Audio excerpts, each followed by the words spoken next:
As bodas de Prata, Paco, Damián, todos os amigos da Solaina, non? O espacio máxico.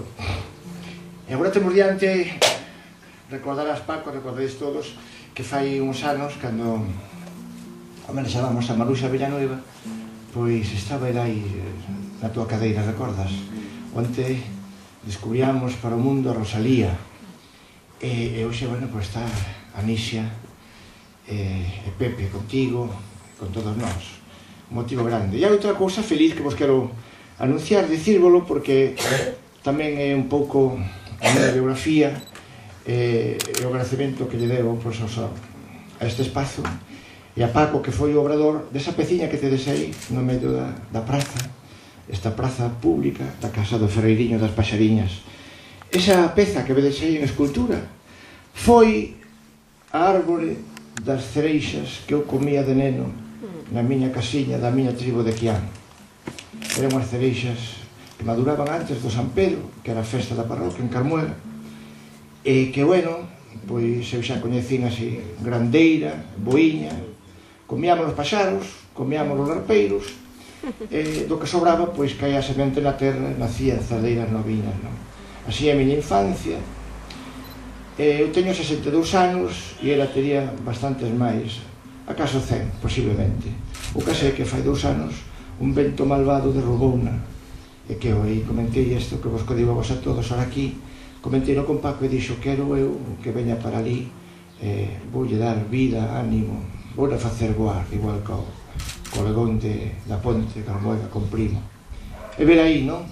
Unha maravilla, cando antes cheguei aquí e vim aquí neste espazo, pois tamén eu resucitei, volvimos outra vez a infancia, así que tedes meus aquí con vos para ser algo neno, e se digo atrapalladas, pensades que a figueira pois está aí para botarnos unha mão a todos, non? A resistencia, Paco, temos que seguir con vida, con esperanza e con alegría, non? Nela cantaban os paxaros e bailaba o mundo, pois nós tamén así felices, como a mí non estar aquí. Bueno, despois as saídas aquí, aí a sobreira, non? A resistencia dos 95 anos, a vella, como non, David, cantos anos hai, David, que presentaches aquí ese libro de fútbol, esa cousa horrible que hoxe, bueno, está ese Madrid polo medio, pois defraudando a tantas expectativas da canteira, neste caso madrileña, el Real Madrid.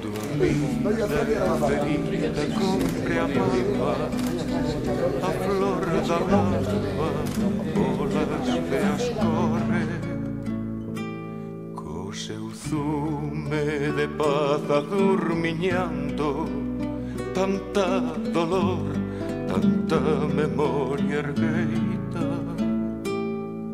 Agromando da terra piadosa, a malva non pregunta, ela responde: sono e sol imán docísimo, donde a vida mergulla tempo e carne.